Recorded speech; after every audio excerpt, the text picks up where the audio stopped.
오늘 우리에게 주신 말씀은 레위기 20장 1절에서 16절까지 말씀입니다. 구약성경 177면 레위기 20장 1절에서 16절까지 말씀, 저 여러분이 한 절씩 교독하시고 마지막 절 함께 읽겠습니다. 여호와께서 모세에게 말씀하여 이르시되 너는 이스라엘 자손에게 또 이르라. 그가 이스라엘 자손이든지 이스라엘에 거류하는 거류민이든지 그의 자식을 몰렉에게 주면 반드시 죽이되 그 지방 사람이 돌로 칠 것이요 나도 그 사람에게 진노하여 그를 그의 백성 중에서 끊으리니 이는 그가 그의 자식을 몰렉에게 주어서 내 성소를 더럽히고 내 성호를 욕되게 하였음이라. 그가 그의 자식을 몰렉에게 주는 것을 그 지방 사람이 못 본 채 하고 그를 죽이지 아니하면 내가 그 사람과 그의 권속에게 진노하여 그와 그를 본받아 몰렉을 음란하게 섬기는 모든 사람을 그들의 백성 중에서 끊으리라. 접신한 자와 박수무당을 음란하게 따르는 자에게는 내가 진노하여 그를 그의 백성 중에서 끊으리니 너희는 스스로 깨끗하게 하여 거룩할지어다. 나는 너희의 하나님 여호와이니라. 너희는 내 규례를 지켜 행하라. 나는 너희를 거룩하게 하는 여호와이니라. 만일 누구든지 자기의 아버지나 어머니를 저주하는 자는 반드시 죽일지니 그가 자기의 아버지나 어머니를 저주하였은즉 그의 피가 자기에게로 돌아가리라. 누구든지 남의 아내와 간음하는 자 곧 그의 이웃의 아내와 간음하는 자는 그 간부와 음부를 반드시 죽일지니라. 누구든지 그의 아버지의 아내와 동침하는 자는 그의 아버지의 하체를 범하였은즉 둘 다 반드시 죽일지니 그들의 피가 자기들에게로 돌아가리라. 누구든지 그의 며느리와 동침하거든 둘 다 반드시 죽일지니 그들이 가증한 일을 행하였음이라. 그들의 피가 자기들에게로 돌아가리라. 누구든지 여인과 동침하듯 남자와 동침하면 둘 다 가증한 일을 행함인즉 반드시 죽일지니 자기의 피가 자기에게로 돌아가리라. 누구든지 아내와 자기 장모를 함께 데리고 살면 악행인즉 그와 그들을 함께 불살을지니 이는 너희 중에 악행이 없게 하려 함이니라. 남자가 짐승과 교합하면 반드시 죽이고 너희는 그 짐승도 죽일 것이며 여자가 짐승에게 가까이 하여 교합하면 너는 여자와 짐승을 죽이되 그들을 반드시 죽일지니 그들의 피가 자기들에게로 돌아가리라. 아멘. 계속해서 레위기 말씀을 묵상하고 있습니다. 레위기는 하나님 나라의 백성으로서 어떻게 살아야 하는지에 대한 내용이라고 할 수 있겠는데요. 한마디로 거룩이라는 단어로 요약할 수 있을 것 같습니다. 거룩이 하나님 나라의 백성으로 부름받은 자들의 삶의 모습이어야 하는 것이죠.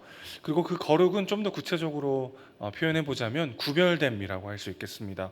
왜 구별이 필요할까요? 하나님 나라의 백성이 이 땅에 살면서 왜 세상 사람들과는 다른 구별된 삶을 살아야 할까요?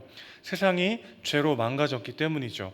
구체적으로 하나님이 세우신 창조 질서가 다 무너지고 인간의 죄와 욕망이 세상에 가득하게 되었습니다. 그러니까 세상과 구별되어 거룩하게 살아가라고 하는 것은 뭐냐면 세상 사람들의 방식과 그들의 가치와는 달리 하나님이 원래 세우셨던 질서 안에서 창조의 목적대로 살아가라는 부르심을 의미한다고 할 수 있겠습니다. 자, 그래서 거룩하라는 명령들과 여러 조항들은 한마디로 하나님이 창조하신 이 피조 세계를 어떻게 살아가야 하는가에 대한 내용이라고 할 수 있겠어요. 한마디로 피조 세계 사용 설명서 이렇게 또 정리해 볼 수 있을 것 같습니다. 우리를 옥죄고 막 마음대로 하지 못하게 통제하기 위해서 하나님이 주신 계명들이 아니라 하나님이 지으시고 생육하고 번성하여 땅에 충만하라고 하셨던 바로 그 첫 명령이요. 너희가 이 땅에서 마음껏 내가 지은 이 창조 세계를 마음껏 누리고 너희 안에 그 기쁨과 영광으로 살아갈 수 있으려면 이래야 된다라고 하는 하나님의 그 명령이자 축복을 누리며 살기 위한 지침들이다라고 할 수가 있겠습니다. 사실 생각해보면 하나님께서 인간을 창조하신 다음에 아담과 하와를 지으시고 선악과 명령을 주시기 이전에 가장 먼저 주신 명령은 생육하고 번성하고 땅에 충만하라는 명령이었죠. 좀 많아졌으면 좋겠다는 거예요. 너희들이 삶을 영위하고 내가 너희들을 위하여 지은 이 창조 세계를 마음껏 누리라는 것이 하나님의 첫 번째 명령이었습니다. 그것을 제대로 감당하기 위해서는 선악과를 먹지 않았어야 했죠. 그런데 죄로 인해서 세상이 망가졌습니다. 이제 선악과를 먹지 않는 그 하나의 계명으로는 삶을 제대로 지킬 수가 없게 된 것이죠. 그래서 하나님은 레위기를 통해서 삶의 여러 지침들을 알려주셨고, 이런 방식으로 하나님 나라의 백성들이 세상에서 어떻게 구별되어 거룩하게 살아가야 하는가를 말씀하고 계신 것이죠. 오늘 본문도 그런 조항들이 계속 나오고 있는데 두 가지로 한번 정리해 보도록 하겠습니다. 첫 번째는 과도한 욕망이 우리의 모든 관계를 깨뜨린다는 것입니다. 자, 오늘 본문을 보면은 자식을 몰렉에게 주는 자는 반드시 죽여라, 이런 구절이 있어요. 몰렉에게 준다는 건 뭐냐면은 자기 자식을 불로 태워 제사로 바치는 것을 의미합니다. 정말 끔찍한 일이죠. 또 부모를 저주하는 자는 반드시 죽이라는 이야기도 나와요. 자녀를 불태워서 제사로 바치거나 부모를 저주하거나 사실 상식적이지 않은 일입니다. 왜 이런 일들이 고대 근동 사회에 비일비재했을까요? 레위기 말씀에, 특별히 모세오경에 금지하고 있는 것들은 대다수가 가나안 땅에서 굉장히 횡행하던 그런 방식이었다는 것을 우리가 생각해 볼 때, 고대 근동 사회에서 자녀를 불태워 죽이고 부모를 저주하는 이런 일이 대체 왜 벌어졌을까, 우리는 생각해 볼 필요가 있는 것이죠. 몰렉에 대한 제사는 대표적인 사람이 참 놀랍게도 솔로몬이라고 할 수 있겠어요. 솔로몬은 말년에 이방 여인들과의 결혼 동맹을 통해서 자신의 왕권을 확고히 하려는 잘못된 선택을 하게 되죠. 그렇게 이방 여인들, 보통 이제 이방 나라의 공주들이죠. 그들이 이스라엘로 시집을 오면서 그 나라에서 섬겼던 우상들을 같이 가지고 왔습니다. 열왕기상 11장 6절에서 8절 말씀해 보면 이런 구절이 있어요. 솔로몬이 여호와의 눈앞에서 악을 행하여 그의 아버지 다윗이 여호와를 온전히 따름같이 따르지 아니하고 모압에 가증한 그모스를 위하여 예루살렘 앞 산에 산당을 지었고, 또 암몬 자손에 가증한 몰록을 위하여, 여기서 몰록이 몰렉과 같은 신입니다. 같은 우상입니다. 몰록을 위하여 그와 같이 하였으며 그가 또 그의 이방 여인들을 위하여 다 그와 같이 한지라. 그들이 자기의 신들에게 분향하며 제사하였더라. 지혜의 상징이었던 인물인 이 솔로몬이 말년에 자기의 왕권을 더욱더 공고히 하고 나라를 부강하기 위해서 하나님을 따르기보다는 결혼 동맹을 통해서 더 자신의 왕권을 강하게 하려고 했다는 거죠. 그래서 하나님이 두 번이나 솔로몬에게 나타나십니다. 그래서 돌이키라고 말씀하셨음에도 불구하고 솔로몬이 듣지 않죠. 그래서 하나님은 마침내 진노하셔서 나라를 빼앗아 내 신하에게 줄 것이라고 솔로몬에게 말씀하시기까지 이르게 되는 거죠. 자, 그러니까 하나님 말고 다른 것을 통해서 내 정체성을 세우고 내 삶을 지키려고 할 때 그게 결국 어디까지 가더라는 거예요? 자녀를 불태우는 몰렉 제사까지 가게 되었다는 것입니다. 아버지나 어머니를 저주하는 것도 마찬가지죠. 이스라엘 사회에서 부모는 자녀에게 하나님의 말씀대로 사는 법을 가르치는 자입니다.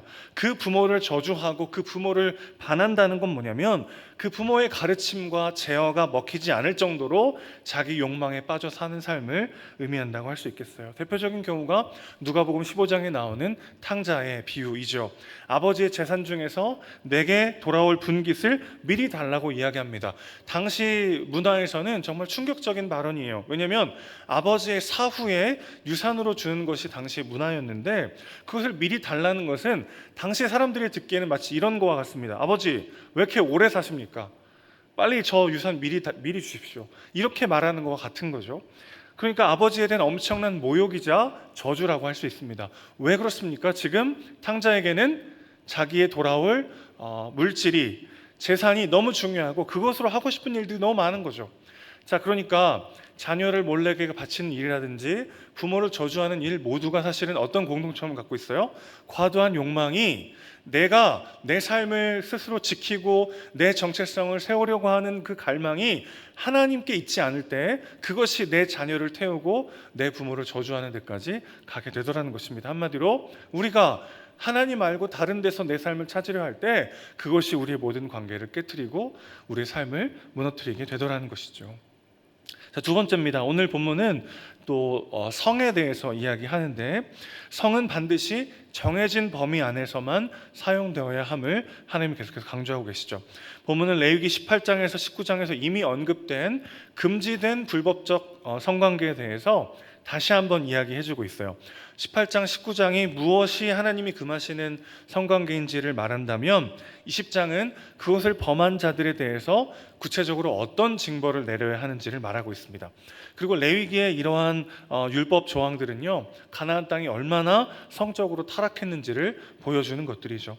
뭐뭐 하지 말라라는 율법의 말씀들은 사실 당시 이스라엘 백성들이 살게 된 가나안 땅의 현 주소를 그대로 보여주고 있어요. 뭐 동성 간의 성행이라든지 근친 간의 성행위, 또 짐승과의 교합하는 것 등 정말 입에 담기도 거북한 여러 가지 금지 조항들이 다뤄지고 있는데, 우리가 먼저 이런 구절을 읽을 때 한 가지 꼭 명심해야 될 것이 있습니다. 뭐냐면 성경은 성 자체를 금기시하거나 나쁜 것으로 보지 않는다는 거예요. 오히려 정반대입니다. 너무나도 소중한 것이기 때문에 부부라고 하는 울타리 안에서만 배타적으로 사용하라고 하나님은 강조하고 계신 것이죠. 다시 한번요, 성에 대한 여러 가지 금기 조항들이 나오는데 그것을 자칫 우리가 어떻게 해석하기 쉽냐면 성 자체를 불결하거나 금기시하거나 악한 것으로 생각하기가 쉬워요. 그렇지 않습니다. 오히려 정반대입니다.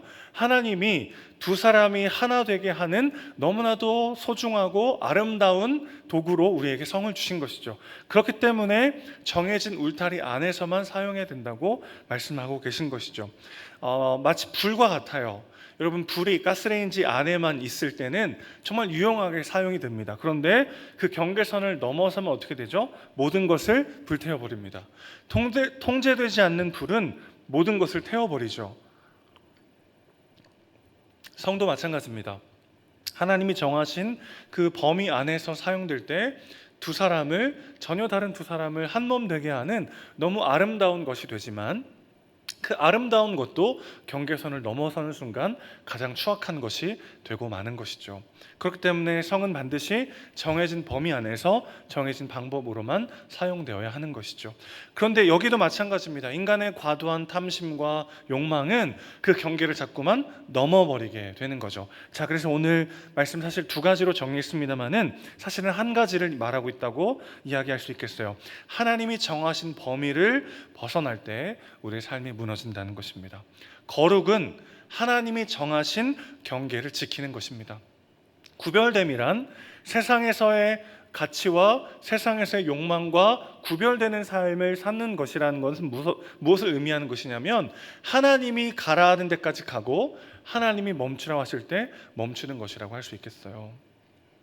과도한 욕망, 더 많은 것을 가지려는 탐심은 우리의 삶을 무너뜨리게 되어 있기 때문에 그렇습니다. 내가 가진 것에 감사하지 못하고 내가 가진 것은 너무 당연한 것이 되어버려요. 그리고 내가 가지지 못한 것에만 집중하게 하고 우리를 불평하게 하더라는 것입니다. 둘이 하나됨을 이뤄가기 위해서 하나님이 만드신 아름다운 성도 하나님이 정하신 범위를 벗어날 때 추악해지죠.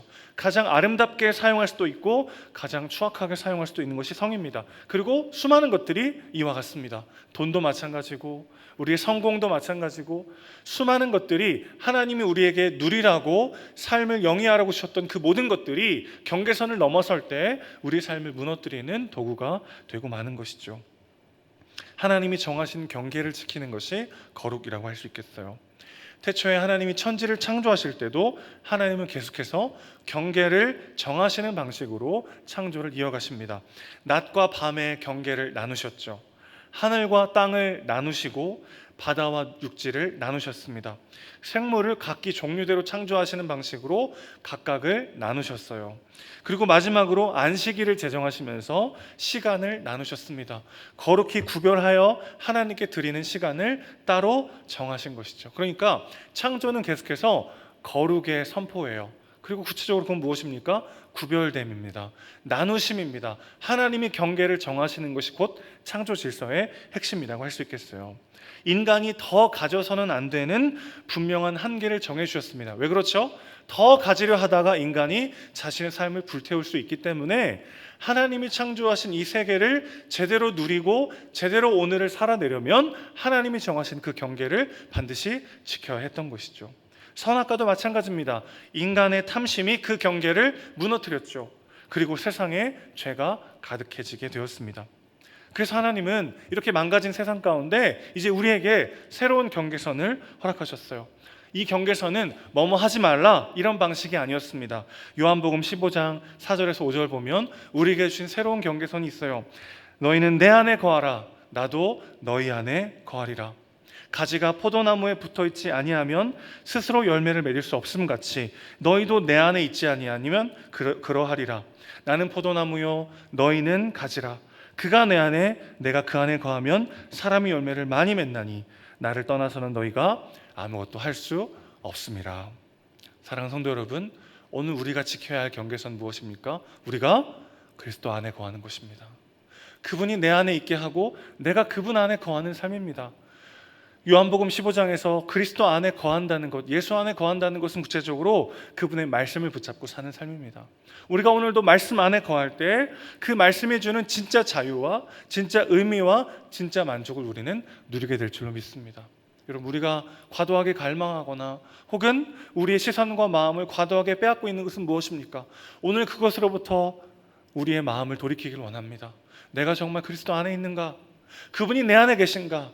이것이 우리의 진정한 경계선이 되어야 하는 것이죠. 그리고 이 구별됨이 우리의 거룩을 지켜줄 것입니다. 우리 스스로는 거룩하게 될 수 없지만 우리가 다시 한번 눈을 들어 주님을 바라보고 우리가 다시 한번 그리스도 안에 거하기 위하여 말씀 붙잡고 오늘을 살아갈 때 하나님이 우리를 거룩하게 하실 것입니다. 레위기에 계속되는 반복되는 말씀 뭔지 아십니까? 거룩하라 라는 말씀도 있고 내가 너희를 거룩하게 할 것이다 라는 말씀도 있습니다. 이 둘 사이의 긴장이 계속되는 것이죠. 우리가 말씀 붙잡고 그리스도 안에 거하려고 몸부림칠 때 하나님이 우리 삶에 거하시고 하나님이 우리 삶에 임재하시고 상황과 현실과 건강과 모든 상태를 뛰어넘어 우리를 거룩하게 완성시켜 나가실 것입니다. 그리스도 안에 거하십시오. 그분이 주시는 진정한 자유와 기쁨과 생명을 누리는 오늘 하루가 되시기를 주님의 이름으로 축원합니다. 기도하겠습니다. 하나님 아버지, 우리는 끊임없이 더를 외치다가 우리의 삶을 다 불태워버릴 때가 있습니다. 내가 거룩하니 너희도 거룩하라 말씀하셨던 주님, 그 거룩은 구별됨이고 그 구별됨이란 하나님이 정하신 경계선, 그것을 넘지 않는 것임을 다시 한번 깨닫습니다. 하나님, 우리가 다시 한번 눈을 들어 주를 보기 원합니다. 나의 안에 거하라. 내가 너희 안에, 너희가 내 안에 거할 때 너희가 모든 것을 할 수 있느니라 말씀하신 주님, 오늘도 우리의 시선과 우리의 마음이 어디에 있습니까?